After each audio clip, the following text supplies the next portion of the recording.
dites-nous, madame, après les législatives de 2013, êtes-vous satisfaite des résultats provisoires qui ont été produits? Non, pas du tout. Arc-en-Ciel n'est pas satisfaite de ces résultats. Arc-en-Ciel, et tout comme les électeurs de l'Égout, nous sommes choqués par ce qui s'est passé.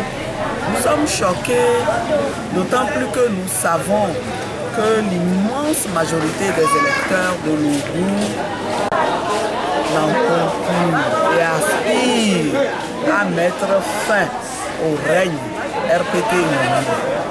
Et qu'on nous dise que le régime RPT uni aujourd'hui a remporté 4 sièges dans l'Uni, c'est quelque chose qui nous surprend énormément. Mais nous nous sommes posé la question de savoir pourquoi. Et il ne faut pas aller chercher loin. Il ne faut pas aller chercher loin. Ce qui s'est passé dans l'Ogout à Nié est inacceptable. C'est tout simplement inacceptable et c'est méprisable. Nous avons vu ce régime constatant que massivement les populations accueillaient la délégation Arc-en-Ciel à sortir de l'artillerie lourde. Et de quoi s'agit-il? Encore une fois,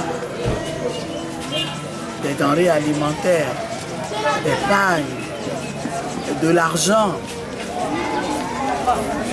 Tout cela, nous constatons que ça provient des ressources publiques qu'on aurait dû utiliser pour sortir la population de la pauvreté. Et nous disons, c'est quelque chose qui est inacceptable. C'est quelque chose qui fausse complètement le jeu de la démocratie. Et ces élections n'ont pas un sens. Nous ne parlons que des choses que nous avons vues. Nous avons vu comment des militants, mais aussi des candidats de UNIR, à commencer par la tête de liste le jour même des élections, distribuaient de l'argent vers Akpari. Nous avons vu comment, avec arrogance, UNIR s'est permis d'aligner 4-5 délégués dans les bureaux de vote, alors que chaque liste a droit à un délégué. Nous avons vu comment ces délégués-là, à qui on a transmis la même arrogance, se sont crus permis de se placer devant les bureaux de vote pour indiquer le sens du vote aux populations en des termes qui sont des termes menaçants. Et nous disons tout cela vide ce scrutin de tout son sens. Mais la lutte continue. On nous trouvera désormais. On nous trouvera désormais dans le combat, le débat ici, dans la préfecture de l'Égout et du... Dites-nous, madame, pour aller voter, qu'est-ce qu'il explique cette population silencieuse-là? Quel message veut-elle transmettre à travers ce recours? C'est une population d'électeurs qui a voulu nous dire qu'elle ne croit pas en des élections compte tenu de leur expérience passée où elles votent et où le résultat donné n'a rien à voir avec ce que les électeurs ont exprimé dans les urnes. C'est une population qui a voulu nous dire « je crains beaucoup, j'ai peur ». J'ai peur que ces élections se déroulent dans la violence politique qui nous a traumatisés tous. C'est une population qui ne voulait pas d'histoire, mais une population silencieuse qui aspire profondément au changement. Une population qu'il faut donc accompagner.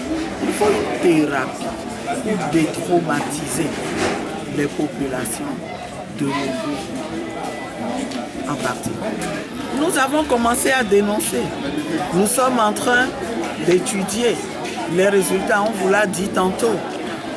Et au besoin, nous exercerons un recours.